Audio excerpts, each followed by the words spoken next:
স্বাধীন, তুই আমাকে বিয়ে করবি? ম্যাম কি বলছেন এসব? আপনি মাথা ঠিক আছে? আমি তাও আবার আপনাকে বিয়ে করব? কেন, আমি কি দেখতে অনেক বাজে নাকি?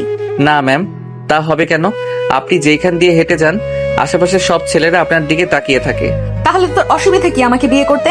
দেখ, তুই যদি আমাকে বিয়ে করিস, তুই যা চাইবি আমি তোকে তাই দেব। আপনি বিয়ে করবেন তাও আবার আমাকে? আসলে অনেক হাসি পাচ্ছে আপনার কথা শুনে ম্যাম। আরে না, আমি সত্যি সত্যিই বলছি, আই এম সিরিয়াস। স্বাধীন নেহার কথা শুনে লুকিং গ্লাসের দিকে তাকায়। দেখে নেহার চেহারায় স্পষ্ট গম্ভীর ছাপ, আর দেখে মনে হচ্ছে না সে এখন মজা করছে। স্বাধীন সাইডে গাড়ি দাঁড় করিয়ে নেহার দিকে তাকিয়ে বলেন, ম্যাম কি হয়েছে আপনার? ঠিক আছে তো? নাকি কি বলছেন এসব আজগুবি কথা? আমি আবার আপনাকে বিয়ে করব কিভাবে?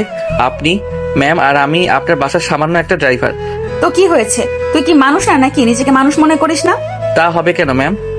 এখন বল, তুই আমাকে বিয়ে করবি কি না? না ম্যাম, এটা একদমই অসম্ভব। আপনি আপনার পরিবারকে জানান, তারা আপনার জন্য ভালো কাউকে চয়েস করে দেবে। কথাটা বলেই স্বাধীন পুনরায় গাড়ি স্টার্ট দিয়ে যেতে লাগে।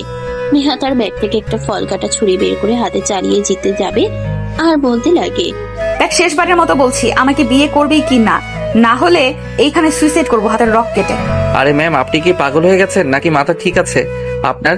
দেখেন, পাগলামি করবেন না। কি হয়েছে আমাকে খুলে বলেন, আমি বিষয়টা সমাধান দেওয়ার চেষ্টা করব। আমার কিছুই হয়নি, তোকে আমাকে বিয়ে করতে হবে, তাও আবার এক্ষুনি। আচ্ছা ঠিক আছে, আপনাকে বিয়ে করব। আগে ফল কাটার ছুরিটা আমার কাছে দিন। না, তুই সোজা কাজী অফিসে চল, তারপরে। নেহার কথা শুনে স্বাধীন কাজী অফিসের দিকে যেতে লাগে। একটু পর কাজী অফিসের সামনে এসে গাড়ি দাঁড় করিয়ে স্বাধীন বের হয়ে পড়ে। নেহা বাইরে আসে। এখন তো অন্তত ছুরিটা আমার কাছে দিন, না হলে যে কোনো সময় চালিয়ে দিতে পারেন। আপনাকে দেখে বিশ্বাস নেই ম্যাম। না, আমাকে আগে বিয়ে করবে, তারপর তোকে ছুরি দেবো, এর আগে নয়। নেহার কথা শুনে স্বাধীনের কান্না আসার উপক্রম। আমতা আমতা করে মনে মনে বলতে লাগে, শালারে কোন ঝামেলায় পড়লাম। ইনি এত বড় একটা বিজনেসম্যানের মেয়ে হয়ে আমাকে করবে নাকি বিয়ে? নির্ঘাত কিছু একটা হয়েছে, তার জন্য এরকম করছে সে। আর কি হয়েছে? স্যারের সঙ্গেও তো কিছু হয়নি। বাসা থেকে তো ভালোভাবেই বের হয়ে আসলো, কলেজ থেকে বের হয়ে পাগলামি করছে। দেখভাল কিছুই মাথার মধ্যে ঢুকছে না। কি করবে এখন? ইনাকে বিয়ে করলে নির্ঘাত নিজের জীবনের মায়া ত্যাগ করতে হবে। আরে কি হলো তোর? ডাকছি, কানে যাচ্ছে না? এইদিকে আয়। নেহার কথা শুনে স্বাধীনের ধ্যান ভেঙে যায়। নেহার পিছু পিছু কাজী অফিসের মধ্যে যেতে লাগে। কাজী অফিসের ভিতরে গিয়ে দেখে কেউ নেই। নেহা চেয়ারে বসে পড়ে। আরে নেহা মামুনি, তুমি এখানে? কিছু কি হয়েছে? আমাকে ফোন করলেই তো আমি বাসায় চলে যেতাম। না আঙ্কেল, কিছুই হয়নি, বিয়ে করব তার জন্য এসেছি। কি বলো মা? তোমার বিয়ে ঠিক হয়েছে আর আমাকে এখনো তোমার বাবা জানালো না? দেখছো তোমার বাবা কতটা স্বার্থপর হয়ে গেছে। না আঙ্কেল, বাবার কেউ জানে না, আমি নিজের ইচ্ছাতেই বিয়ে করছি। আপনি বিয়ের কার্যক্রম শুরু করুন। কি হয়েছে মা? তোমার আবার কি? ইমরান তোমাকে বকেছে? চলো বাসায় ওকে খুব করে আমি বকে দিয়ে আসবো। সাদিককে ইশারা করলে স্বাধীনও চেয়ারে বসে পড়ে। কাজী সাহেব উঠে কথাটা বলতে রাগে নেহার কাছে আসতে হাতে চুড়ি দেখে অবাক হয়ে যায়। নেহা চুড়ির দিকে ইশারা করে বলতে লাগে, আঙ্কেল, ভালোই ভালোই বলছি, বিয়ে পড়িয়ে দিন আমাদের দুইজনকে, না হলে আমি হাতে ছুরি চালিয়ে দেব। আরে মা, কি বলে এসব? ছুরিটা হাত থেকে ফেলে দাও। আর বিয়ের তো চার দোকানে কথা নয়, এজন্য সাক্ষী আর পরিবারের সম্মতি দরকার, তাছাড়া বিয়ে হয় না। থাক, এইগুলো কিছুই লাগে না, আমি রাজি তো। বিয়ে সম্ভব। এখন এত কথা না বলে বিয়ে পড়িয়ে দেবেন, নাকি আমি অন্য কাজের কাছে যাব, নাকি আমার হাতে ছুরি চালিয়ে দিব? মা প্লিজ শান্ত হও। অন্যদিকে স্বাধীন অবয়ব বৃষ্টির মতো কাজী সাহেব আর নেহার কথা শুনতে লাগে। এইভাবে অনেক সময় পার হয়ে যায়। এক পর্যায়ে কাজী সাহেব হাল ছেড়ে দিয়ে বিয়ের কার্যক্রম শুরু করে স্বাধীনকে সাইন করতে বললে সাইন করে না। নেহা জোর গলায় কথা বললে স্বাধীন সাইন করে দেয়। নেহা সাইন করে দেয়, হাত থেকে চাকুটা ফেলে দিয়ে চেয়ার থেকে উঠে রুম থেকে বের হয়ে আসে। অন্যদিকে স্বাধীন আর কাজী সাহেব দুজনেই অবাক হয়ে যায়। আর বাবা তুমি কি? আর নেহা মামুনির কি হয়েছে? হঠাৎ এরকম ব্যবহার করলো? স্যার, আমি ওনাদের বাসার নতুন ড্রাইভার, আর আমিও কিছু বুঝতে পারছি না। কলেজে গিয়েছিলাম ম্যাম, আর আমি বাইরে অপেক্ষা করছিলাম। হঠাৎ গাড়িতে উঠে আমাকে এসব কথা বলছে, না বললে হাতে চাকু ধরে জোর করে এখানে নিয়ে এসেছে। ও আচ্ছা।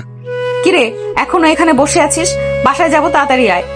কথা শুনে স্বাধীন দৌড়ে চেয়ার থেকে উঠে দৌড়ে গাড়ির কাছে এসে গেট খুলে দিলেই নেহা ভিতরে প্রবেশ করে।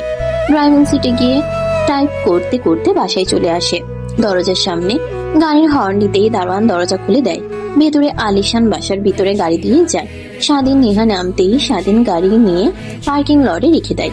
অন্যদিকে নেহা মেইন দরজা অতিক্রম করে তার রুমের দিকে যাচ্ছিল। ঠিক তখনই নেহার সামনে তার বাবা এসে ঠাস ঠাস করে থাপ্পড় দিয়ে বলতে লাগে, আদর দিয়ে তোকে মাথায় তুলেছে, আজকে না সামনে একটা ড্রাইভারকে তুই বিয়ে করলি, আর কুত্তার বাচ্চার কত বড় সাহস আমার বাড়ির মেয়ের দিকে নজর দিয়েছে। আজ ওরা একদিন কি আমার একদিন। এই তোরা তাকে কি দেখছিস? ওই জানোয়ার বাচ্চাটাকে এখানে ধরে নিয়ে আয়। নেহা তার বাবার কাছ থেকে থাপ্পড় খেয়ে নিচের দিকে তাকিয়ে কান্না করতে লাগে। একটু পর কিছু সংখ্যক লোক স্বাধীনকে টেনে ইচ্ছে নেহা তার বাবার কাছ থেকে থাপ্পড় খেয়ে নিচের দিকে তাকিয়ে কান্না করতে লাগে। একটু পর কিছু সংখ্যক লোক স্বাধীনকে টেনে হিসড়ে ভিতরে নিয়ে আসে। মারতে মারতে পুরো শরীর দিয়ে রক্ত বের হচ্ছে। নেহার সেদিকে কিঞ্চিত পরিমাণও ভ্রুক্ষেপ নেই। তখনই স্বাধীন কান্না করতে করতে বলতে লাগে, স্যার বিশ্বাস করেন আমার এখানে কোনো দোষ নেই। নেহা ম্যাম আমাকে জোর করে বিয়ে করেছে। তোকে জোর করেছে আর তুই ঢ্যাং ঢ্যাং করে বিয়ে করে ফেললি? তুই ভাবতে পারিসনি এর পরিণাম কি হতে পারে? এখন বোঝ কেমন লাগে। ফকিরের বাচ্চা হয়ে বড় দালানে থাকার স্বপ্ন তো, তাই না? স্বপ্ন ঘুচিয়ে দিচ্ছি। কথাটা বলে নেহার বাবা প্যান্ট থেকে বেল্ট খুলে স্বাধীনকে পিটাতে লাগে। প্রত্যেকটা বাড়িতে স্বাধীন চিৎকার দিয়ে ওঠে। পুরো বাড়ি কম্পন হতে লাগে। সবাই তাকিয়ে তাকিয়ে দেখছে, কারণ সবাই জানে নেহার বাবার রাগ সম্পর্কে। স্বাধীন কান্না করতে করতে বারবার চিৎকার করতে লাগে। ম্যাম প্লিজ স্যারকে কিছু বলেন না। দেখেন এভাবে আমাকে মারছে। আমার পরিবারে আমি ছাড়া কেউ নাই। আমার মা বাবা বোন ওরা না খেতে পেয়ে মারা যাবে। প্লিজ স্যার কিছু বলেন না। আপনি তো আমাকে জোর করে বিয়ে করেছেন, আমার তো এখানে কোনো সম্মতি ছিল না। এই তোরা তাকিয়ে কি দেখছিস? যা নেহাকে নিয়ে রুমে যা, আর আমি একে সাহায্য করছি।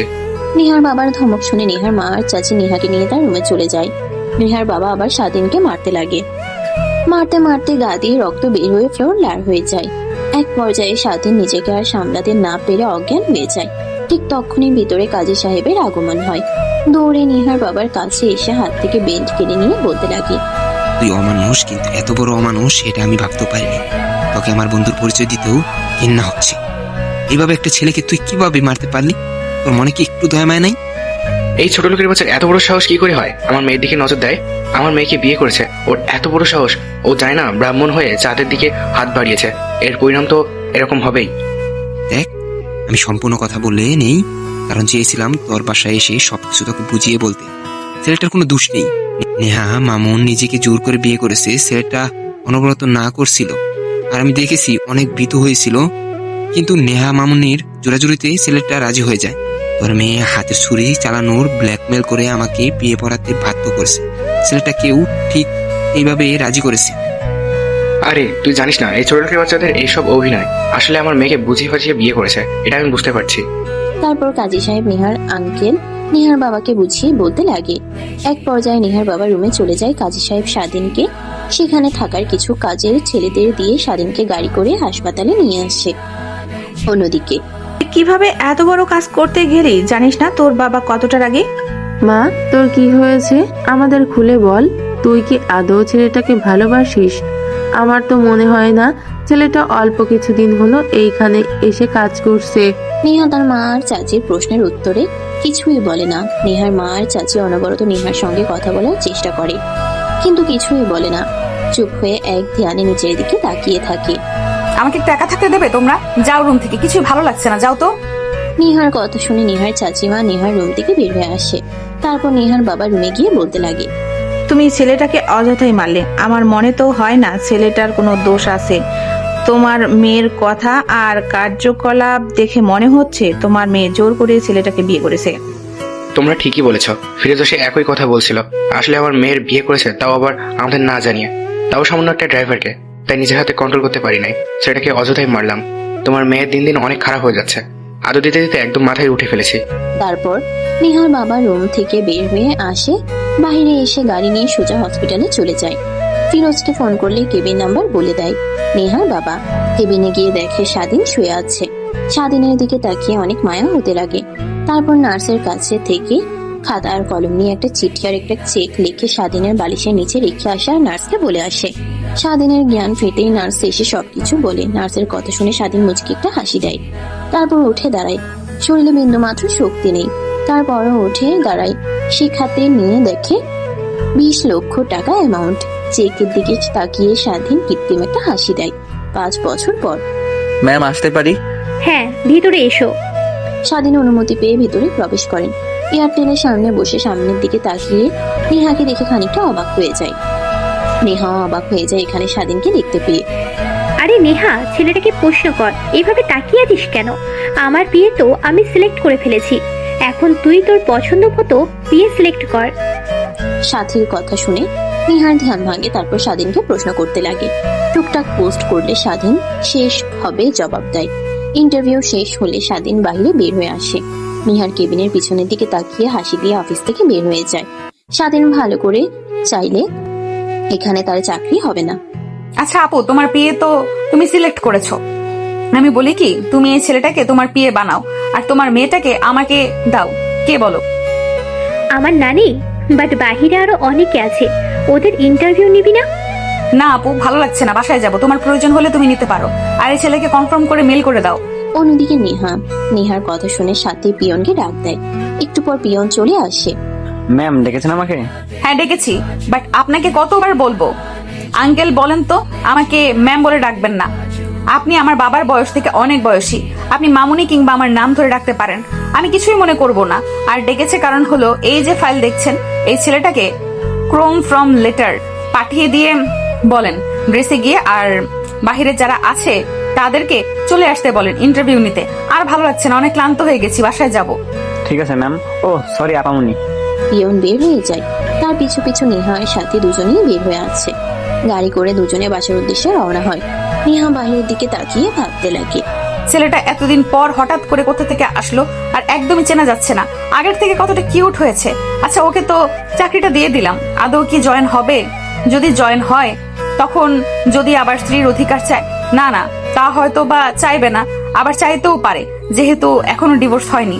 আরে ওই নেহা, তোর কি হয়েছে বলতো? সে কখন থেকে ডাকছি, বাহিরের দিকে তাকিয়ে আছিস, কি হয়েছে? কই আপু, কিছুই হয়নি, আসলে ভালো লাগছে না, শরীর অনেক ক্লান্ত লাগছে, তাই হয়তো বা। ঢং করতে হবে না, আমি কিন্তু সবই বুঝতে পারছি।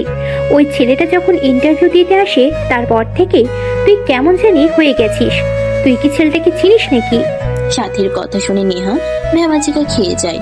বেসন খেয়ে উঠে তড়িঘড়ি করে সাথে তার ব্যাগ থেকে পানির বোতল বের করে নেহার দিকে এগিয়ে দেয়। নেহা ঢক ঢক করে পানি খেতে লাগে। পানি খাওয়া শেষ হলে বলতে লাগে, আরে না আপু, তুমিও না কি যে বলো এসব। আমার আবার কি হবে? আসলে এমনিতেই ভালো লাগছে না।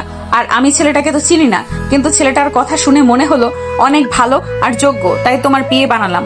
আর তোমার বিয়ে আমাকে পছন্দ হয়েছে, কি কিউট একটা মেয়ে। হ্যাঁ আমারটাও, কিন্তু অনেক হ্যান্ডসাম আছে, চাইলে রাতের পর রাত কাটিয়ে দিতে পারবো একসঙ্গে। আপু কি বলছে এসব আবল তাবল কথা? বাসায় গিয়ে চাকরিতে বলবো নাকি? আরে ওই কি বলছি, বললাম যে আমার বিয়েটা অনেক কিউট আছে কিন্তু। নেহা স্পষ্ট শুনতে পায় সাথীর কথা। নেহার অনেক রাগ হতে লাগে, কিন্তু কি করবে? যদি সাথীকে সত্যি সত্যি বলে তাহলে সবার কাছে গিয়ে বলে দেবে, তখন আবার বাবা রেগে ছেলেটাকে মারতে পারে। এইসবে ভাবতে লাগে। একটু পর বাসায় চলে আসে। নেহা গাড়ি থেকে বের হয়ে সোজা রুমে গিয়ে দরজা আটকিয়ে দেয়। তারপর ফোনে থাকা পিকটা বের করে দেখতে লাগে আর বলতে লাগে, অনেক খুঁজেছি তোকে পিচ্ছি, এইবার পেয়েছি। আর তোর সঙ্গে এইভাবে দেখা হবে ভাবতেও পারিনি। আগের থেকে কতটা কিউট হয়েছিস। আমার বজ্জাত বোন তোর দিকে নজর দিয়েছে, আল্লাহ জানে ও কি করবে।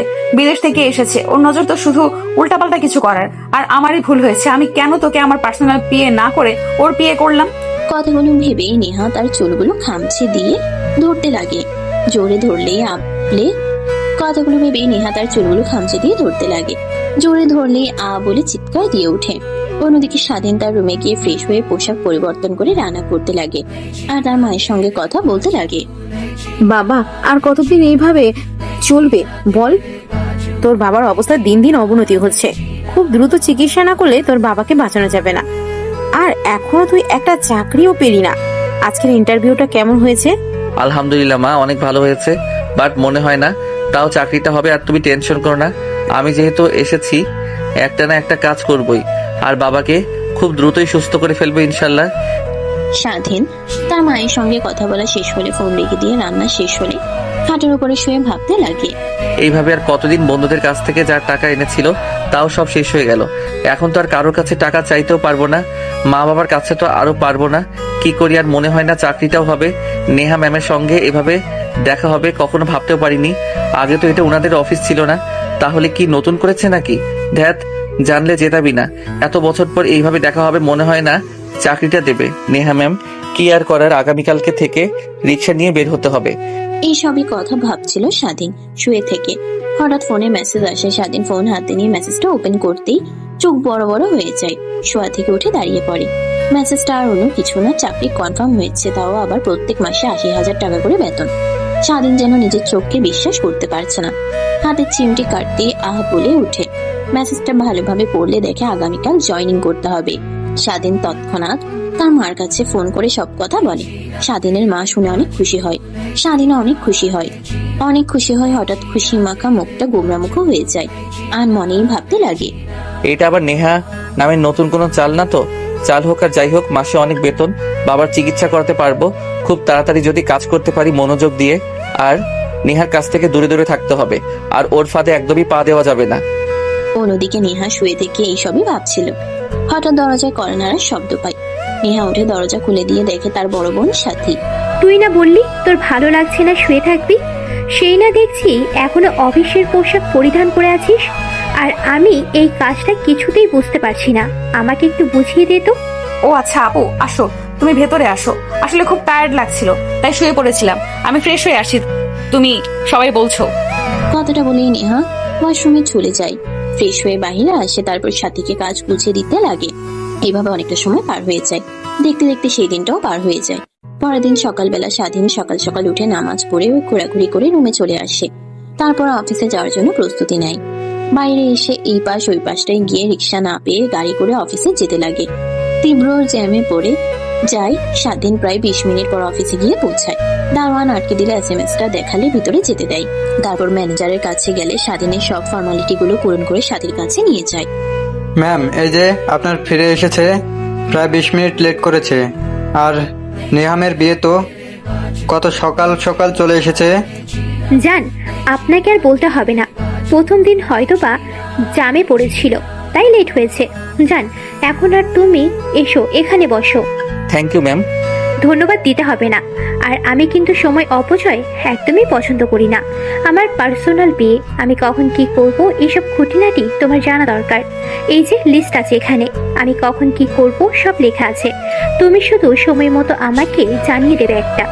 তুমি কি নেহাকে চেনো? না মানে ম্যাম, নেহাকে? ও আচ্ছা, বুঝতে পারছি। নেহা হচ্ছে ইন্টারভিউ রুমে যে আমার পাশে একটা মেয়ে ছিল, যে তোমাকে প্রশ্ন করলো। ও আসলে আমার বিয়ে সিলেক্ট করে নেওয়া হয়ে গিয়েছিল, শুধু বাকি ছিল নেহার বিয়ে নেওয়ার। তখনই তুমি আসছো। তোমাকে সিলেক্ট করে নেহা, বাট আমার বিয়ে হিসাবে। আর আমার বিয়ে নেহাকে নিয়ে নেয়, তাই হয়তো ভাবলাম তুমি হয়তো বা নেহাকে চেনো। সরি ম্যাম, আমি তাকে চিনি না। আচ্ছা, এটাই তো ব্রেক থ্রু, তাই না? হ্যাঁ, বসো। আর যখন যা দরকার আর বুঝতে অসুবিধা হলে আমাকে বলো। ঠিক আছে ম্যাম। স্বাধীন সাথীকে কিছু বুঝতে না দিয়ে তার ডেস্কে এসে বসে পড়ে। তারপর কাজ সব বুঝে নিতে লাগে। স্বাধীনের অনেক ভালো লাগে। এত টাকা, এত সহজ কাজ। সবকিছু কমপ্লিট করা হলে সাথীর লিস্ট দেখতে লাগে, কখন কি করবে, কখন কোন মিটিং আছে, এসব আর কি। দেখতে দেখতে অনেকটা সময় পার হয়ে যায়। তখনই স্বাধীন তার দেখতে কেটে সাথীর কাছে এসে দাঁড়িয়ে বলে, ম্যাম, 11টার সময় কিং গ্রুপের সঙ্গে আপনাদের একটা মিটিং আছে এই লিস্টে। এটাই আছে 11টার সময়। যেহেতু মিটিং আর এখান থেকে অনেকটা দূরে, তাই আমাদের এখনই বের হতে হবে। রাস্তার অবস্থা তেমন একটা ভালো না, সবসময় জ্যাম লেগেই থাকে। ও আচ্ছা, বুঝতে পারছি। তুমি একটা কাজ করো, পাশের কেবিনটাতে নেহা বসে আছে, ওর কাছে গিয়ে বলো রেডি হতে। ঠিক আছে ম্যাম। তারপর স্বাধীন সাথীর কেবিন থেকে বের হয়ে পাশের কেবিনের দরজায় নক করতে স্বাধীন ভেতরে ঢুকে বলতে লাগে, ম্যাম, সাথী ম্যাম বললো যে আপনাকে রেডি হতে একটু পরে বের হবে। স্বাধীন নেহার কথা শুনে ঘুরে বের হতে যাবে, ঠিক তখনই পিছন থেকে নেহা বলতে লাগে, আমাদের বিষয় কিন্তু সাথিয়া আপু কিছুই জানে না, আর কিছু বলবেও না তুমি, আশা করি। ম্যাম, সাথী ম্যাম বললো যে আপনাকে রেডি হতে একটু পরে বের হবো। ম্যাম, চিন্তা করবেন না, আমি কাউকে কিছু বলবো না। আর একটা কথা জিজ্ঞেস করার ছিল, ওই দিন কি বিয়েটা সত্যি হয়েছে নাকি মিথ্যা? আদৌ আপনাকে দেখানোর জন্য শুধু? না, সত্যি হয়েছে। আমি কাজী আঙ্কেলকে বলেছিলাম, সে বলেছে সত্যি হয়েছে, ডিভোর্স নেব। তোমাকে খুঁজে পাইনি, তাই নেওয়া হয়ে ওঠেনি। আচ্ছা ম্যাম, সমস্যা নেই, একদিন সময় করে আমাকে বলবেন, আমি ডিভোর্স দিয়ে দিব। কথাটা বলেই স্বাধীন কেবিন থেকে বের হয়ে আসে। কেবিনের বাইরে এসে দীর্ঘ একটা নিঃশ্বাস ফেলে সামনের দিকে তাকিয়ে দেখে সাথী স্বাধীনের দিকে ড্যাব ড্যাব করে তাকিয়ে থাকে। কি ব্যাপার, কি হয়েছে তোমার? আর তোমাকে বললাম নেহাকে রেডি হতে, আর এত সময় লাগে? সরি ম্যাম, বলেছি নেহা ম্যাম রেডি হয়ে আসছে। এই তো আপু, আমি চলে এসেছি, চলো এখন। তারপর স্বাধীন, নেহা সাজিয়ে তিনজনে নিচে চলে আসে। নেহা পিছনের সিটে বসতে যাবে তখনই স্বাধীন বলতে লাগে, নেহা তুই একটু সামনে বস তো। আসলে স্বাধীনকে কিছু এখনো বোঝানো হয়নি, তাই ওকে বুঝিয়ে দেব এই প্রজেক্ট সম্পর্কে। রাস্তায় সব বুঝিয়ে দেব, তুই সামনে বস, পিছনে তো আর তিনজনে বসতে পারবো না। আর তোর বিয়ে কই? আপু, ওকে সব বুঝিয়ে দিয়েছি আমি, তাই কেবিনে বসে কাজ করছে ও ওর মতো। ও আচ্ছা। সাথীর কথা শুনে নেহা দাঁত কটমটিয়ে সামনে বসে পড়ে। তারপর স্বাধীন আর সাথী দুজনে পিছনে আর নেহা সামনে বসে পড়ে। গাড়ি চলছে তার আপন গতিতে। সাথী স্বাধীনের কাছে গায়ের সঙ্গে গা লাগিয়ে পৌঁছে দিতে লাগে। নেহার সামনে থেকে দেখে অনেক রাগ হতে লাগে, কিন্তু কিছু বুঝতে পারে না। সাথী ধীরে ধীরে স্বাধীনের আরো অনেক কাছে যেতে লাগে। নেহা দেখে নিজের রাগকে আর কন্ট্রোল করতে না পেরে নেহা এক চিৎকার দিয়ে বলে, আপু, গাড়ির মধ্যে এগুলো কি শুরু করেছো? বোঝানোর নামে নষ্টামি ভুলে যেও না, এটা কিন্তু লন্ডন না, এটা বাংলাদেশ। যা করার রুমে আর বদ্ধ ঘরে করিও। দেখ তুইও না, রাস্তায় অনেক জ্যাম, হরেনের শব্দ, কিছু বোঝানো যাবে না বলেই এত কাছে এসে বুঝিয়ে দিচ্ছি। আপু, এটা বুলেট প্রুফ প্রাইভেট কার, সঙ্গে সাউন্ড করব, আর তুমি বলছো বাইরের হর্নের শব্দ। নেহার কথা শুনে সাথী ভেবাচিকা খেয়ে স্বাধীনের কাছ থেকে দূরে বসে বুঝিয়ে দিতে লাগে। এভাবে অনেকটা সময় পার হয়ে যায়। একটু পর একটা বিশাল রেস্টুরেন্টের সামনে এসে গাড়ি দাঁড় করায়। সাথী, নেহা, স্বাধীন বেরিয়ে পড়ে। স্বাধীন গাড়ি থেকে নেমে দাঁড়াতে নেহা তার দিকে রাগী দৃষ্টিতে তাকাতেই স্বাধীন দেখেও না দেখার ভান করে থাকে রেস্টুরেন্টের ভিতরে প্রবেশ করে। একটা একটা ছেলে এসে তাদের টেবিলে বসে। আরে নেহা, তুই এখানে? যাক ভাগ্যিস তোর সঙ্গে এখানে দেখা হয়ে গেল। আমি আরো তোর সঙ্গে দেখা করার জন্য তোর অফিসের দিকে রওনা হব ভাবছিলাম। না, বল কি বলবি। এই নে কার্ড, এটা আমার বিয়ের কার্ড। তোর পুরো পরিবারের দাওয়াত, আসবে কিন্তু মনে করে। অবশ্যই আসবো, বাট কিভাবে কি? আর মেয়েটাকে একবারও দেখাও লেও না আমাকে। মাইশা, তুমি একটু এদিকে আসো তো। হার নেহা, এই যে মাইশা, এইটা তোদের ভাবি। আরে ভাবি, দুনিয়াতে আর মানুষ খুঁজে পান নাই? ঘুরে ফিরে একটা লুচ্চাকে বিয়ে করলেন। জানেন এ কি পরিমাণ লুচ্চা? ভার্সিটির সিনিয়র থেকে শুরু করে জুনিয়র মেয়েদের পিছে ঘুরঘুর করতো।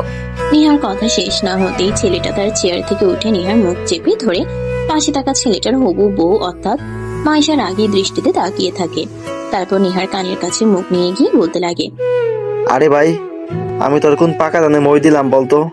এইভাবে আমার ইজ্জতের ফালুদা বানাচ্ছিস কেন? এত কষ্ট করে একটা পটিয়ে আর বিয়ে করতে যাচ্ছি, সেখানে কিনা তুই। আপনি এইভাবে আপুর মুখ চেপে ধরছেন কেন? সারেন বলছি। আর আপু আপনি বললেন না, মানিয়ে নিতে বলতে চাচ্ছি যে সিনিয়র জুনিয়র প্রত্যেকে মেয়েদের পিছে ঘুরতো, কিন্তু এ সরল সোজা ইনোসেন্ট একটা ছেলে আমাদের ব্যাচের সব থেকে ভদ্র একটা ছেলে ছিল। ও আচ্ছা, তাই বলেন। আমি তো আবার অন্য কিছু ভেবে ফেলছি। চলো এখন উঠি, মা ফোন করেছিল আর ওরা খাবে পরে। এক সময় কথা বলিও। আর নেহা, আসিস মনে করে তুই, আর তোর পরিবার চলে আসিস সময় মতো। নেহা ঘাড় মুড়িয়ে হ্যাঁ জানায়। ছেলেটা আর মায়েরা চলে যায়। নেহা আর সাথী দুজনে হাসতে লাগে। পাশে স্বাধীন দাঁড়িয়ে তাদের হাসির দিকে তাকিয়ে থাকে। নেহার হাসির দিকে দেখে প্রতিনিয়ত প্রেমে পড়তে লাগে স্বাধীন, আর মনে ভাবতে লাগে, দেখ ওরা বড়লোক, কখনোই আমার সঙ্গে তাদের যাবে না। আর যত দূরে সম্ভব আব্বুকে অপারেশন করানো শেষ হলে অফিস থেকে রিজাইন নিতে হবে, না হলে যত নেহার আশেপাশে থাকবো ততই মায়ায় পড়ে যাব। আরে এই কি ভাবো? এইভাবে ডাকছে, কথা শুনতে পাও না নাকি? কি খাবে? অর্ডার দাও। ও সরি ম্যাম, আসলে আমি কিছু খাবো না, খাবার খেয়ে এসেছি। আপনার এখানে খাবার খেতে এসেছেন আগে বলবেন না? আমি তো ভেবেছি এখানে আপনারা ডিল কনফার্ম করতে এসেছেন। আরে না, উঠে দাঁড়াচ্ছ কেন? বসো বলছি। আর কি খাবে অর্ডার দাও, না হলে আমি দিয়ে দিলাম আমার পছন্দ মতো। না ম্যাম, এটা কি করে হয়? মালিক আর কর্মচারী কিভাবে খাবার খাবে বলেন? থাকেন, আমি আসি, বাহিরে গাড়িতে বসে অপেক্ষা করছি, আপনারা খাবার খেয়ে আসেন। কথাটা বলেই যেই স্বাধীন চলে যেতে যাবে অমনি সাথে রাগে গলায় ডাক দেয়। স্বাধীন ভয় পেয়ে যায়। এক পর্যায়ে স্বাধীন টেবিলে বাচ্চা ছেলেদের মতো বসে পড়ে। সাথে খাবার অর্ডার দিচ্ছিল এমন সময় পিৎজা অর্ডার করে।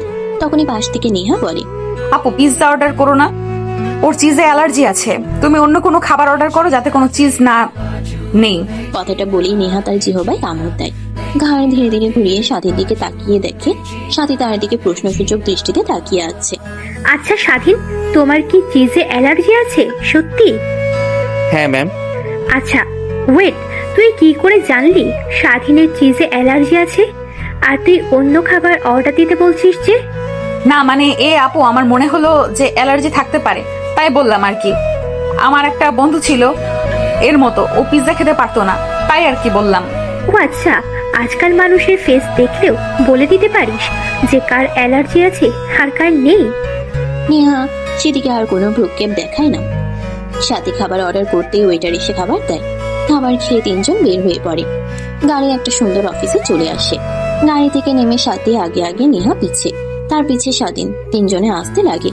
একটু পর একটা কনফারেন্স রুমে গিয়ে পৌঁছায়, দেখে সেখানে আগে থেকেই সবাই উপস্থিত আছে। মানে সরি, আসতে একটু লেট হয়ে গেল, আসলে রাস্তাতে অনেক জ্যাম ছিল। আচ্ছা সমস্যা নেই, আপনারা আপনাদের প্রজেক্ট আমাদের দেখান। লোকটার কথা শুনে সাথী তার ফাইল থেকে পেন ড্রাইভ খুঁজতে লাগে, কিন্তু পেন ড্রাইভ খুঁজে পায় না। সাথী অবাক হয়ে যায়, যেন নিজের মাথার চুল এখন ছিঁড়তে ইচ্ছে করছে। কোটি টাকা ডিল যদি কোনোভাবে না পায়, তারা অনেক লোকসান হবে। কি ব্যাপার ম্যাম, কিছু কি হয়েছে? না, কিছু হয়নি। 1 মিনিট আমাকে সময় দিন। না আপু, কি করছো? এত কষ্ট করে এনাদের সঙ্গে আমরা ডিল করতে এসেছি, আর কত কষ্ট হয়েছে জানো এনাদের ম্যানেজ করতে, আর তুমি কিনা এভাবে সময় অপচয় করছো। আরে পেন ড্রাইভটা তো খুঁজে পাচ্ছি না, যেখানে পুরো বিষয়টা ভয়েস সহ ভিডিও হলগ্রাম ছিল। কি বলছো তুমি? তুমি দেখে সেই সব আনবে না? এখন কি হবে বলো? এনারা তো রেগে যাবে যদি বলেই আমাদের ভিডিও হলো গ্রামটা আনি নাই। আর তো ফেল দেখিয়ে না দিয়ে বোঝানো একদমই অসম্ভব এই আধুনিক যুগে এসেও। নিহার সাথে দুজন দুজনের কানে ফুসফুস করতে লাগে। স্বাধীন বিষয়টা বুঝতে পেরে তাদের দুজনের কাছে চলে যায়। ম্যাম, আপনাদের দুজনকে দেখে মনে হচ্ছে অনেক চিন্তিত হয়ে আছেন। চাইলে আমাকে বলতে পারেন, আমি যতটুকু সম্ভব সাহায্য করতে পারবো। ছোট লোকের বাচ্চা, তুই কিভাবে পারবি সমস্যার সমাধান? তাহলে শোন, সাহায্য করবি। ফাইলটা হলো গ্রাম ভিডিও করে নিয়ে এসেছিস পেন ড্রাইভে, সেই ভিডিওটাই খুঁজে পাচ্ছে না। পুরো কনফারেন্স রুমটাই স্তব্ধ হয়ে যায়। সবাই নিহার দিকে ড্যাব ড্যাব করে তাকিয়ে আছে। স্বাধীন বিষয়টা স্বাভাবিক করার জন্য বলল, ও সরি ম্যাম, আর আপনারা এইদিকে প্লিজ একটু মনোযোগ দেন। নেহা আর সাথী ম্যামের অনেক মাথা ব্যথা করছে, তাই আমি যতটুকু সম্ভব আপনাদের বোঝানোর চেষ্টা করছি। দেখ, রাগ উঠাস না, এমনিতেই কিন্তু নিজেকে কন্ট্রোল করতে পারছি না। থাপ্পড় মেরেছি, এখন উল্টাপাল্টা কিছু করে ফেলবো তোর সঙ্গে। চুপচাপ কেবিন থেকে বের হয়ে আয়, আর আমাদের দিকে দেখছি কি করা যায়। ম্যাম প্লিজ আমাকে একটাবার সুযোগ দেন। আমি ফাইলটা দেখেছি, আমার সব মনে না থাকলেও কিছু কিছু ইম্পর্টেন্ট অংশ মনে আছে। আমি সেই সব বিষয়ে তাদের বোঝাতে পারবো। ফকিনের বাচ্চা, তোকে বলেছি না এখান থেকে যা, তারপরও মাথা খাটাচ্ছিস। যা এখান থেকে। আরে নেহা থাম তো, ছেলেটা যেহেতু করে বলছে তাহলে চেষ্টা করুক না। আর তাদের যদি বলি আমরা হলগ্রাম আনতে ভুলে গেছি, তাহলে ওনারা এমনিতেই আমাদের ডিলে সাইন করবে না। এর থেকে স্বাধীন যদি পারে তো চেষ্টা করে দেখুক না। তোমার নেহার কথা শুনতে হবে না, তুমি যতটুকু সম্ভব ম্যানেজ করো দেখি। নেহার কথা শুনে স্বাধীন উৎসাহ পায়। টেবিলের উপরে থাকা মাইক্রোফোনটা তার কলারে লাগিয়ে নেয়। টেবিলের উপরে থাকা মার্কার আর মোশনি নিয়ে দাঁড়ায়, তারপর বলতে লাগে, স্যার প্লিজ কিছু মনে করবেন না। এই আধুনিক যুগে এসেও আপনাদের হলোগ্রাম না দেখিয়ে বোর্ডে দেখাচ্ছি, কারণ হলো গ্রামে আপনারা যতটুকু বুঝতে না পারবেন, বোর্ডে আপনাদের ততটুকু ভালোভাবে বুঝিয়ে দিতে পারবো। স্বাধীনের কথা শুনে সবাই চোখ বাঁকিয়ে তাকায়। নেহা দেখে হাল ছেড়ে দিয়ে মাথা চেপে ধরে বসে থাকে। তারপর স্বাধীন এক এক করে প্রত্যেকটা বিষয় বুঝিয়ে দিতে লাগে। নেহার সাথে দুজনেই অবাক হয়ে যায়। কনফারেন্স রুমে সবার দিকে তাকিয়ে দেখে প্রত্যেকের চোখে উচ্ছ্বাসের ছায়া। স্যার এখানে আরো বোঝার বিষয় হলো, আমরা জাপান থেকে কাপড় নিয়ে আসি। এখানে অনেক ভালো ভালো ডিজাইন, অভিজ্ঞ ডিজাইনিস্ট দ্বারা পোশাক নির্মাণ করে, আর প্রত্যেকটা ট্রেন্ডিং এর। তাই আমরা আপনাকে শিওর দিতে পারি যে আপনারা যদি আমাদের কাছ থেকে প্রোডাক্ট কিনেন তাহলে কখনোই ঠকবেন না। তাদের মধ্যে এই যে ডিজাইনটা দেখছেন আমি হাতে বানিয়েছি, এর থেকেও আরো অনেক সুন্দর এই ডিজাইনটা অনেকে পছন্দ করবে। 100 দিনের মধ্যে 99 জনই পছন্দ করেছে আমাদের এই ডিজাইনটা। তাই আমরা বলতে পারি আপনাদের কখনোই লস হবে না আমাদের সঙ্গে ডিল করলে। হ্যাঁ বুঝতে পারছি, আর তুমি অনেক ভালোভাবে উপস্থাপন করেছো মিস সাথী। আপনাদের কোম্পানির সঙ্গে আমরা ডিল করতে অনেক আগ্রহী। ফর্মালিটিগুলো দিন, আমরা সই করে দেখছি। ধন্যবাদ স্যার, এই যে এখানে সাইন করুন। তারপরে এক এক করে সবাই সাইন করে দেয়। যাওয়ার সময় সবাই স্বাধীনের কাছে এসে প্রজেক্টটা ভালোভাবেই বুঝিয়েছে, তার জন্য অনেক উৎসাহ আর অনুপ্রেরণা দিতে লাগে। এইভাবে প্রত্যেকে বের হয়ে যায়। নেহা স্বাধীনের দিকে এক নাগারে তাকিয়ে আছে। সাথে ফাইলগুলোতে সাইন করা শেষ হলে বলতে লাগে, ইয়াহু, শেষমেশ শেখ ইন্ডাস্ট্রির সঙ্গে আমাদের ডিলের চুক্তিটা হয়ে গেল। এই দিনটার জন্য আমি 1 বছর ধরে অপেক্ষা করেছিলাম। হাসটা পূর্ণ হলো। তাও হতো না যদি স্বাধীন না থাকতো। তুমি ছেলেটাকে শুধু শুধু এতগুলো লোকের সামনে থাপ্পড় মারলি। থাপ্পড় মারবো না তো কি করব? ওর এত বড় সাহস, ও আমার কাছে এসে আমার কাঁধে হাত রেখে কথা বলে কে? ও হয়তো ভুলে গেছে সামান্য চাকর। নেহা, তোর কি হয়েছে? শরীর ঠিক আছে? তুই তো এমন না, সবাইকে না শ্রদ্ধা করিস। ছেলেটা হয়তো ভুল করেছে, তাই বলে সবার সামনে এইভাবে ওকে থাপ্পড় মারবি? তোর ঠিক হয়নি। আজ যদি এই ছেলেটা না থাকতো, তাহলে আমাদের এই কোটি কোটি টাকার ডিলটা কখনো হতে পারতো না, আর আমাদের স্বপ্নই থেকে যেত। না ম্যাম, সমস্যা নেই, আমি কিছুই মনে করিনি। বাদ দেন এসব বিষয়। আর যে কারোর রাগ হয়ে যেতে পারে, আমারই উচিত হয়নি ম্যামের এত টাকা সে গিয়ে কাঁধে হাত রেখে কথাটা বলার। আর ম্যাম, আই এম সরি, আমাকে ক্ষমা করে দিবেন। কথাটা বলেই কনফারেন্স রুম থেকে স্বাধীন বাইরে বের হয়ে নিজের রাস্তার দিকে তাকিয়ে থাকে। ঠিক তখনই একটা মধ্যবয়স্ক লোক এসে স্বাধীনের পাশে দাঁড়ায়। হাত বাড়িয়ে দিয়ে স্বাধীনকে বলতে লাগে, আমি সাপি ইন্ডাস্ট্রির মালিক। আমাদের ইন্ডাস্ট্রি বাংলাদেশে টপ 9 রয়েছে। জানো, আজ পর্যন্ত আমি কাউকে এইভাবে চাকরির জন্য অফার করিনি। আজ তোমাকে কনফারেন্স রুমে তোমার মেধা আর বুঝানোর স্টাইল দেখে আমরা সবাই শিহরিত হয়ে গেছি। এই আধুনিক যুগে এসেও কেউ এইভাবে বডি বোঝাতে পারে তা একদমই দুর্লভ। আমি বলি কি, তুমি আমার কোম্পানিতে জয়েন করো। তোমাকে আমি অনেক টাকা মাইনে দিব। তুমি যত সুযোগ সুবিধা চাও সবই তোমাকে দেওয়া হবে। বিনিময়ে আমার সঙ্গে কাজ করবে তুমি। এই নো অ্যাপয়েন্টমেন্ট লেটার। আর এখানে সবকিছু লেখা আছে। প্রথম তোমায় 1 লাখ প্লাস অ্যামাউন্ট দিব, পরবর্তীতে আরো বাড়বে। অনেক অনেক ধন্যবাদ স্যার আমাকে এত বড় একটা চাকরির অফার করার জন্য, কিন্তু আই এম সরি, আমি আপনার অফারটা রাখতে পারছি না। কি বলছো তুমি? বুঝে শুনে বলছো তো? জানো, আমার অফিসে তুমি যদি যোগ দিতে পারো, তোমার পুরো লাইফটা সেটেল হয়ে যাবে। যেখানে সামান্য পোস্টে চাকরির জন্য মানুষ স্বপ্ন দেখে, সেখানে আমি তোমাকে আমার পোস্টে ম্যানেজার বানাবো। হয়তো অনেকে স্বপ্ন দেখে, বাট আমি না। আমি গ্রামের ছেলে, অল্পতেই সন্তুষ্ট থাকা শিখিয়েছে আমাকে আমার মা বাবা। স্বাধীনের কথা শুনে লোকটা রেগে সেখান থেকে চলে যায়। পিছন থেকে সাথী হাতে তালি দিতে লাগে। স্বাধীন পেছন ফিরে তাকিয়ে সাথীকে দেখতে পেয়ে অবাক হয়ে যায়। এতদিন শুনেছি নিজের পায়ে নিজে কুড়াল দেয়, কিন্তু আজ তার প্রমাণ পেলাম। তুমি কি জানো যার সঙ্গে কথা বলছো সে কে? সাফি কোম্পানির মালিকের চেয়ারম্যান, যে কোম্পানি কিনা বাংলাদেশের টপ 9 রয়েছে। সেই কোম্পানির ম্যানেজারের জন্য তোমাকে পছন্দ করেছিল, নিজে তোমাকে চাকরির জন্য অফার করেছে, আর তুমি সেখানে কিনা রিজেক্ট করে দিয়েছো। ম্যাম, হয়তোবা আপনি আমাকে বোকা ভাবছেন, বাট আমি চাইলে সেইখানে যেতে পারতাম। আমি যাইনি কেন জানেন? কারণ আমি দেখেছি সে যখন অফিসের ভিতরে ঢুকছিল, তখন একটা বৃদ্ধ লোক তার কাছে কিছু টাকা চায়। সেই লোকটাকে পা দিয়ে লাথি দিয়ে চলে আসে। তার কোম্পানি কোটি কোটি টাকার হলে কি হবে, তার মধ্যে মনুষ্যত্ব নেই। আসলে আমি যতই তোমাকে দেখছি ততই অবাক হচ্ছি। তোমার মাঝে কিছু তো একটা লুকিয়ে আছে। I am impressed. হয়েছে আপু, তোমাকে আর মাথায় তুলতে হবে না। এমনি এমনি ওকে চাকরি অফার করেছিল। আদৌ দেখতে গিয়ে ওকে গেট দারোয়ান বানাতো, ম্যানেজার তো দূরে থাক। কথাটা বলে নেহা সেখান থেকে চলে আসে। স্বাধীন মুচকি একটা হাসি দেয়। সাথী স্বাধীনের হাত ধরার চেষ্টা করে, স্বাধীন দূরে সরিয়ে দেয়। দুজনে হাঁটতে লাগে আর সাথী স্বাধীনের সঙ্গে কথা বলতে লাগে। দুজনে নিচে গাড়ির কাছে এসে দেখে নেহা আগে থেকে পিছনের সিটে বসে আছে। স্বাধীন সেটা দেখে সামনের সিটে বসে পড়ে। সাথী কিছু বলতে গিয়েও বলে না। একটু পর ড্রাইভার গাড়ি স্টার্ট দিয়ে অফিসের দিকে যেতে লাগে। নেহা ফোনের দিকে নজর দেয়। ফোন থেকে সরিয়ে তার বোনের দিকে তাকাতেই দেখে এক ধ্যানে স্বাধীনের দিকে তাকিয়ে আছে।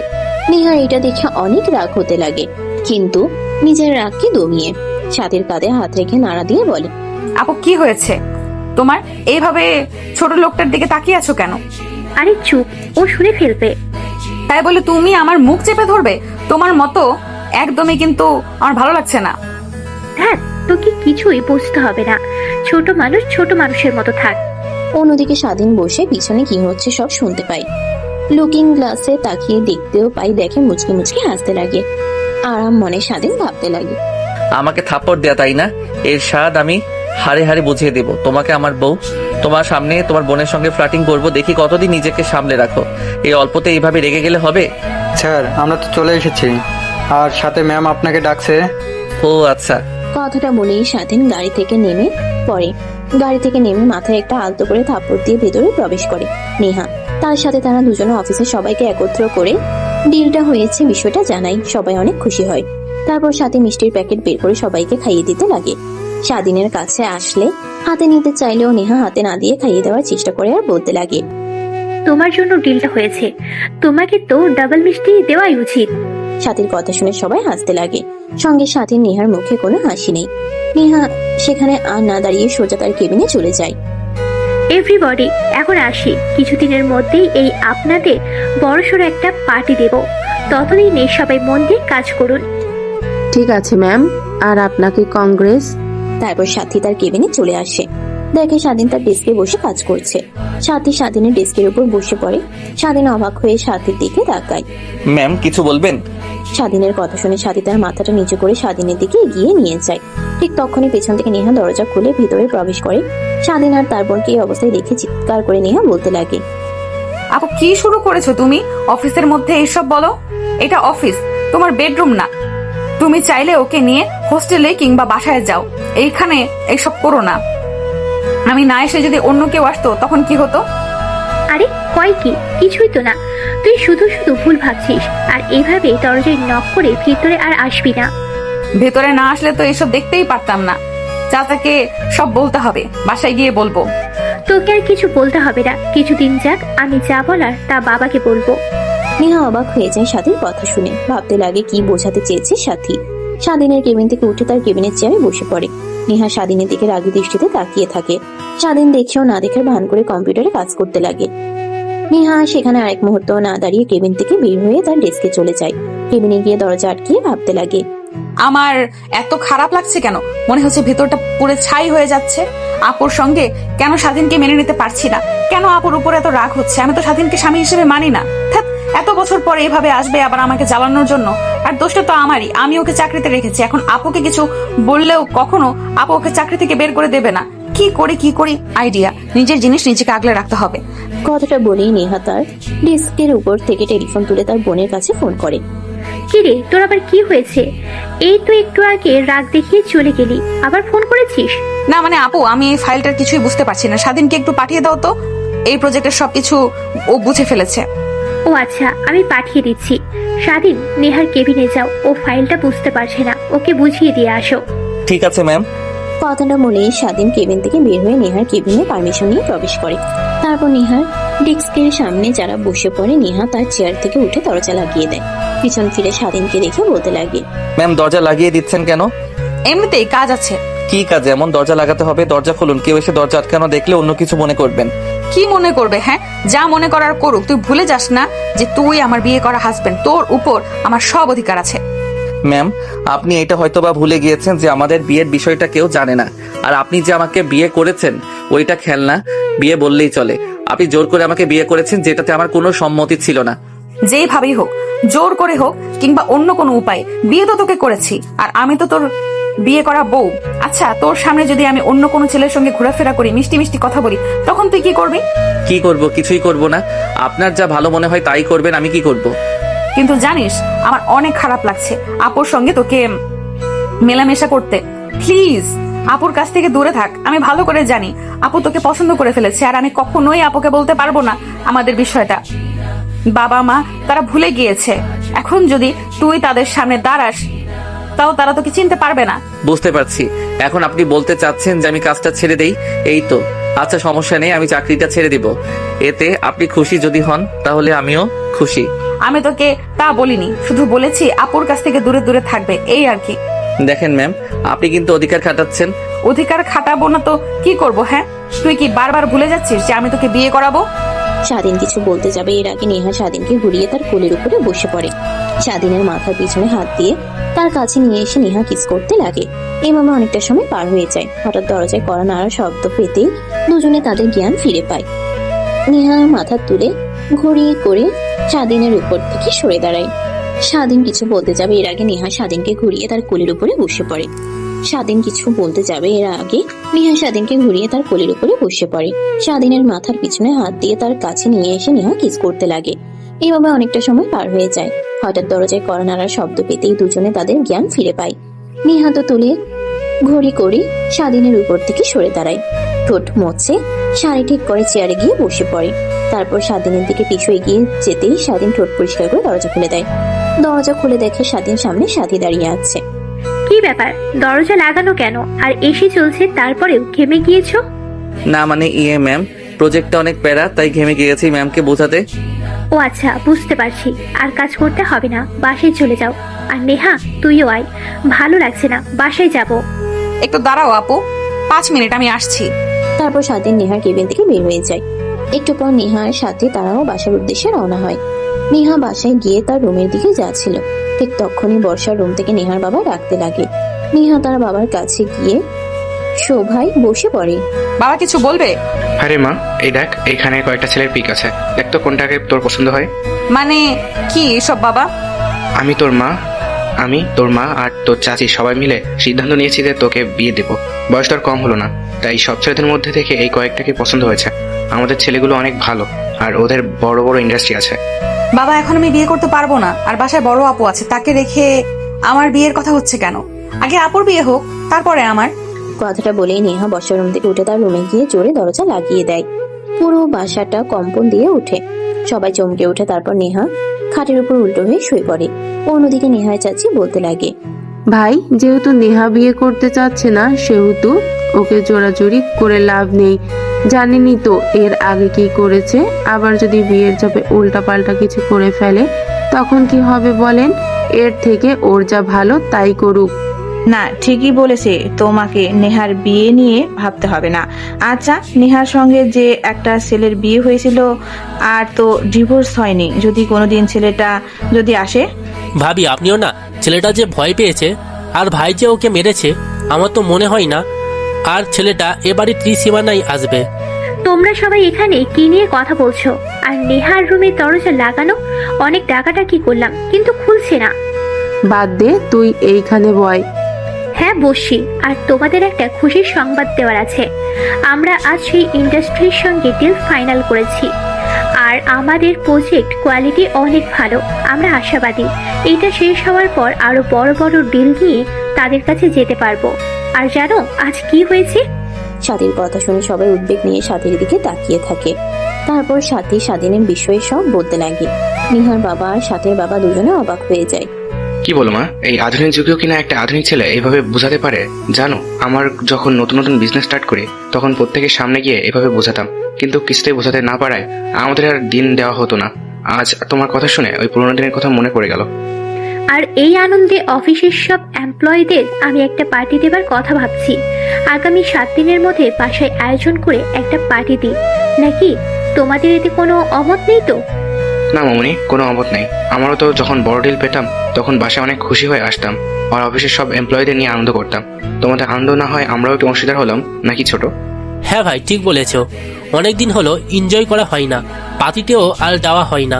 মনে হয় ধীরে ধীরে বয়স বাড়ছে। কি এনজয় করবে? বুড়ো বয়সে কি ভীমরতিতে ধরেছে নাকি? কিসের বুড়ো? হ্যাঁ, এখনো মেয়েকে বিয়ে দিতে পারলাম না, নাতি নাতনির মুখও দেখিনি, আর বুড়ো বানিয়ে দিলে? এখনই তো বয়স এনজয় করার। নিহার চাচার কথা শুনে সবাই হাসতে লাগে। অন্যদিকে নিহার রুমে গিয়ে পুরো রুম এলোমেলো করে ফেলে। যে কেউ হঠাৎ রুমে আসলে পড়বে এখানে কোনো পাগল বসবাস করে। নিহা খাটের সঙ্গে পিঠ ঠেকিয়ে মাথা হাঁটুর সঙ্গে ভাঁজ করে কান্না করতে লাগে আর আনমনেই ভাবতে লাগে, কেন তুই আসলি আবার আমার জীবনে? ভালোই তো কাটছিল, তোর মায়াও তো কাটিয়ে ফেলেছিলাম। হঠাৎ আমার জীবনে আসলি, এখন আবার এসে আপুর সঙ্গে অভিনয় শুরু করেছিস। কিভাবে বাবা মা চাচা চাচিকে বলবো? তারা তো আবার যদি জানতে পারে স্বাধীন এসেছে তাহলে বাবা আবার রেগে ওকে অনেক মারবে। নেহা এই সবই কথা ভাবছিল। অন্যদিকে স্বাধীন বাসায় গিয়ে ফ্রেশ হয়ে রান্না করছিল। হঠাৎ ফোন বাজে। দূরের রুমে এসে দেখে তার মা ফোন করেছে। রিসিভ করে কানের কাছে ধরতেই ওই পাশ থেকে কান্নার শব্দ আসে। মা, কি হয়েছে? এইভাবে কান্না করছো কেন? আর বাড়ির সবাই ঠিক আছে তো? বাবারে বলিস না, তোর বাবার অবস্থা একদমই ভালো না। মুখ দিয়ে ফ্যান বের হচ্ছে, কোনো কথাই বলছে না। প্রায় 5 মিনিট হলো তোর বোনকে পাঠিয়েছি ডাক্তারকে ডেকে আনতে, এখনো আসছে না। কি করবো কিছুই বুঝতে পারছি না। কি বলছো মা? তার মানে কি বাবার আবার ওই আগের অবস্থায় চলে গিয়েছে? তুমি ডাক্তারের ভরসা না করে এখনই একটা গাড়ি করে হাসপাতালে নিয়ে যাও, ডাক্তারকে দেখাও, তারপর কি হয় আমাকে ফোন করে জানাও। ঠিক আছে বাবা, আমি তাই করছি। স্বাধীন চিন্তিত হয়ে পড়ে। অন্যদিকে রান্না পুরো দুর্গন্ধ বের হয়। স্বাধীন তড়িঘড়ি করে পানি ঢেলে দেয়, খাবার নিচে রেখে দেয়। কি করবে বুঝতে না পেরে রুমে গিয়ে চিন্তা করতে লাগে। প্রায় 1 ঘন্টা পর আবার স্বাধীনের মা স্বাধীনকে ফোন করে। রিসিভ করে কানের কাছে ধরতেই ওই পাশ থেকে বলতে লাগে, বাবারে, তোর কথা মতো তোর বাবাকে হসপিটালে নিয়ে এসেছি। তারা বলছে তোর বাবা ঠিক আগের অবস্থায় চলে গিয়েছে, এবার অপারেশন করতে অনেক টাকা লাগবে। কি বলো মা? আর বাবার এখন কি অবস্থা? হ্যাঁ, তোর বাবা এখন ঠিক আছে, আইসিইউতে ভর্তি আছে। ডাক্তার তার কেবিনে ডেকে নিয়ে গিয়ে কথাটা বলল। কি করব এখন কিছুই তো বুঝতে পারছি না। আগে চিকিৎসা করানোর জন্য সব জায়গা বিক্রি করে দিয়েছি, শুধু বাড়িটুকু আছে, ওইটা বিক্রি করে দিলেও তোর বাবার চিকিৎসার টাকা হবে না। কত টাকা লাগবে মা? আর তুমি অ্যাম্বুলেন্সে করে ঢাকায় নিয়ে আসো। এখানে অনেক ভালো ভালো হসপিটাল আছে। হ্যাঁ, ডাক্তার তাই বললো ঢাকায় নিয়ে যেতে আর অপারেশন করতে, না হলেও কমপক্ষে 30 লক্ষ টাকা লাগবে। এতগুলো টাকা কিভাবে জোগাড় করবো কিছুই বুঝতে পারছি না বাবা। কি বলো মা, এতগুলো টাকা? আচ্ছা তুমি ঢাকায় নিয়ে আসো, আমি দেখছি টাকা ম্যানেজ করতে পারি কিনা। কথাটা বলেই স্বাধীন ফোন রেখে দেয়। তারপর কিছু একটা ভেবে স্বাধীন নাম্বারে ফোন করে, কিন্তু ফোন রিসিভ হয় না। স্বাধীন চিন্তিত হয়ে যায়। তখনই নেহার নাম্বার ছিল, নেহার নাম্বারে ফোন করে। অন্যদিকে নেহা বসে থেকে কান্না করছিল। এমন সময় ফোন আসায় ওঠে, ফোন রিসিভ করে দেখে সে ছিল চেনা নাম্বারটা। নিজের অজান্তে নেহার বুক ধুকধুক করতে লাগে। কাপা কাপা হাতে ফোন রিসিভ করে কানের কাছে ধরে হ্যালো বলতে ওই পাশ থেকে স্বাধীন বলে, ম্যাম, সাথী ম্যামের কি কিছু হয়েছে? অনেকক্ষণ ধরে ফোন করছি বাট রিসিভ করছে না। ও আচ্ছা, তলে তলে এত দূর চলে গিয়েছিস। কালকে আগে অফিসে যাই, তারপরে তোর একটা ব্যবস্থা করছি। ম্যাম, উল্টাপাল্টা কিছু ভাববেন না, আসলে সাথী ম্যামের সঙ্গে জরুরি একটা কথা বলার আছে, তার জন্য আর কি ফোন করেছি। তা তো বুঝতেই পারছি, কি তা শুনে একবার তোর জরুরি কি কথা? না মানে ম্যাম, আমার কিছু টাকা লাগতো, 30 লক্ষ টাকা। এত টাকা তুই কি করবি? ম্যাম, আমার বাবা অনেক অসুস্থ, তার অপারেশন করতে 30 লক্ষ টাকা লাগবে। তার জন্য সাথী ম্যামকে ফোন করছি বাট রিসিভ করছে না। আঙ্কেলের কি হয়েছে, আর ঠিক আছেন তিনি? হ্যাঁ, এখন সুস্থ আছে, আর ডাক্তার বউয়ের আছে 48 ঘন্টার মধ্যে অপারেশন না করলে আর বাঁচানো সম্ভব হবে না, তাই ঢাকায় আসছে। আর আমার কাছে তো টাকা নেই এতগুলো, তাই আর কি একটু যদি হেল্প করতেন, প্রত্যেক মাসে আমার বেতন থেকে টাকা কেটে রেখে দিতেন। মুখের মগের মুল্লুক নাকি? এতগুলো টাকা কখনো একসঙ্গে চোখেও দেখেছিস? আর তোকে 30 লক্ষ টাকা দিব, তুই পরে কাজ না করে যদি ভেগে চলে যাস তখন কি হবে? কথাটা বলেই নেহা ফোন কেটে দেয়। স্বাধীন অবাক হয়ে যায়, ফোনের দিকে তাকিয়ে আনমনেই ভাবতে লাগে। নেহা, তোমার এত দেমাগ, আগে তো এমন ছিলে না। অন্যদিকে নেহা তড়িঘড়ি করে তার ফোন থেকে স্বাধীনের অ্যাকাউন্টে 35 লক্ষ টাকা পাঠিয়ে দেয়। স্বাধীন এসব কথা ভাবছিল, হঠাৎ মেসেজ আসে। মেসেজের দিকে তাকিয়ে চোখ চড়ক গাছ হয়ে যায়। মেসেজটা ওপেন করতেই তার ঠোঁটে এক চিমটি হাসির রেখা টানে। ঠিক আগের মতো অভিনয়টা আছে, শুধু তাছাড়া আর কিছুই নেই, একদম চেঞ্জ হয়ে গিয়েছে। অভিনয় করে মন জেতা সবকিছুই। ঠিক তখনই ফোন আসে। স্বাধীন দেখে নেহা ফোন করেছে, রিসিভ করে বলতে লাগে, অনেক অনেক ধন্যবাদ ম্যাম, জানি না আপনার ঋণ কখনো শোধ করতে পারবো কিনা। হয়েছে, আর ধন্যবাদ দিতে হবে না। সময় মতো টাকা ফিরিয়ে দিন, না হলে কিন্তু আপনার খবর আছে মিস্টার স্বাধীন। ঠিক আছে ম্যাম, সময় মতো টাকা পেয়ে যাবেন। তখনই দেখে স্বাধীন তার মা ফোন করেছে। নেহার ফোন কেটে দেয়। নেহা ওই পাশে ভেবাচেকা খেয়ে যায়। দ্বিতীয়বার ফোনে ট্রাই করে বাট ব্যস্ত দেখায়। অন্যদিকে স্বাধীন তার মার ফোন রিসিভ করে হসপিটালের নাম বলতেই স্বাধীন সোজা ব্যাংকে গিয়ে টাকা তুলে হসপিটালে চলে যায়। তারপর স্বাধীন তার বাবাকে হসপিটালে এডমিট করে কাউন্টারে টাকা দিতেই আগামীকাল অপারেশন হবে, বিদেশ থেকে বড় ডাক্তার আসবে এটা বলেন। স্বাধীন তার মায়ের সঙ্গে বেশ কিছুক্ষণ থেকে তার ছোট্ট বোনকে নিয়ে বাসায় চলে আসে। স্বাধীন বাসার কাছে আসতেই দেখে তার বাড়ির সামনে একটা কালো গাড়ি দাঁড় করানো। স্বাধীন চিনতে পারে, ধীরে ধীরে সামনের দিকে যেতে লাগে। তার রুমের দরজা খোলা। স্বাধীন অবাক হয়ে যায়। দরজা দিয়ে উকি দিয়ে দেখে সাথী বসে আছে তার রুমে ফোন দেখছে। সাথী স্বাধীনকে দেখতে পেয়ে দৌড়ে আসে আর জড়িয়ে ধরে পিছন থেকে। স্বাধীনের বোন এসব দেখে নিজের হাত দিয়ে চোখ বন্ধ করে ফেলে। আরে ম্যাম, কি করছেন আপনি? প্লিজ ছাড়ুন, কেউ দেখে ফেলবে। কে দেখবে? কেউ আসবে না। আর তুই আমার ফোন রিসিভ করছিস না কেন নেহা বল? তোমার বাবা অনেক অসুস্থ, ঢাকায় নিয়ে এসেছো, অনেক টাকা লাগবে নাকি?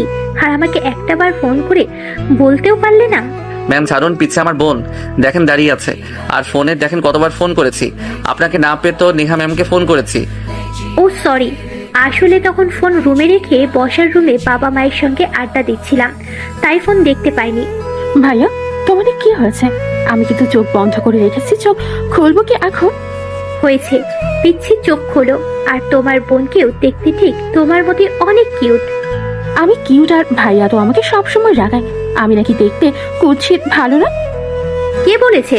তোমার ভাইয়া একটা পচা ছেলে। হ্যাঁ আপু, একদম ঠিক বলেছ। আর তুমি কি আমার ভাবি এইভাবে ভাইয়াকে জড়িয়ে ধরেছিল? না ভাবি, এখনো হয়নি, বাট ভবিষ্যতে হব। তুমি এখন থেকে আমাকে ভাবি বলে ডাকতে পারো। ম্যাম কি বলছেন এইসব? ও কিন্তু ছোট না, ও অনেক পাকনা। দেখবেন মার কাছে গিয়ে সব বলবে, তখন মা অনেক খারাপ মনে করবে আমাকে, যে ঢাকায় এসে আমি মেয়েদের সঙ্গে ঘোরাফেরা করি। আর ভাবি মানে কি বলছেন এইসব? দেখেন আপনার মতিগতি আমার একদমই ভালো লাগছে না। স্বাধীন কিছু বলতে যাবে এর আগে সাথী এসে স্বাধীনকে কিস করে বসে।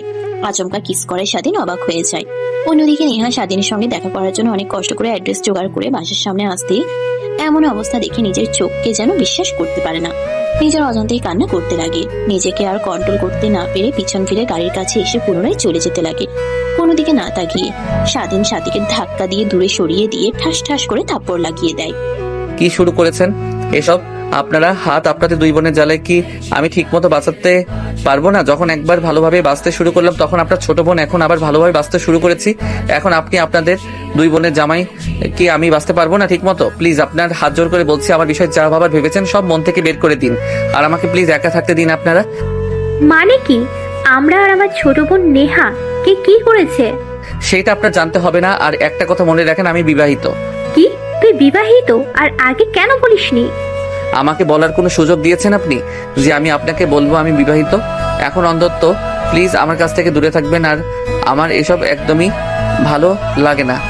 হ্যাঁ, বুঝতে পারছি। আর আই এম সরি এতদিন তোমার সঙ্গে এই ব্যবহার করার জন্য।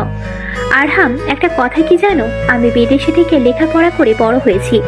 বিদেশের কালচারে আমার আব্বু অনেক ছেলের সঙ্গে মেলামেশা করেছি, কিন্তু কখনোই কাউকে ভালোবাসিনি এতটা যতটা কিনা তোমাকে ভালোবেসে ফেলছি। বুঝতে পারছি ম্যাম, আর প্লিজ আমাকে ক্ষমা করে দিবেন, আর আপনার পা জড়িয়ে ধরে বলছি আমাকে চাকরি থেকে বের করে দিবেন না। না, চাকরি থেকে বের করে দেব না। কাজ থেকে না হোক, দূর থেকে অন্তরগুলোকে দেখতে তো পারবো, এটাই অনেক। কথাটা বলেই স্বাতী কান্না করতে করতে চলে যায়। অন্যদিকে স্বাধীনের ছোট বোন স্বাধীনের কাছে এসে বলতে লাগে, ভাইয়া ইনি কি? আর কান্না করতে করতে চলে গেল? তুমি কি বকেছো? আর সে যে বললো আমার ভাবি হয়, সত্যি? না বোন, ও তোমার সঙ্গে মজা করেছে। আর প্লিজ তুমি এসব কথা আমার কাছে বলবে না, তোমাকে অনেক চকলেট কিনে দিব। যদি মার কাছে বলো তাহলে দেবো নাকি না? ঠিক আছে ভাইয়া, আমার কাছে বলবো না, কিন্তু তুমি যেন আবার ভুলে যেও না, আমাকে কিন্তু চকলেট কিনে দেবার কথা বলে কিনে দাও না তুমি। স্বাধীন সামিয়ার কথা শুনে গাল টেনে খাটের উপর বসিয়ে দেয়, তারপর রান্না করতে লাগে। রান্না করে স্বাধীন সামিয়া দুজনে খেয়ে হসপিটালে চলে যায়। স্বাধীন তার মা বাবা বোনের সঙ্গে রাত কাটিয়ে সকাল 10টায় অপারেশন শুরু হয়।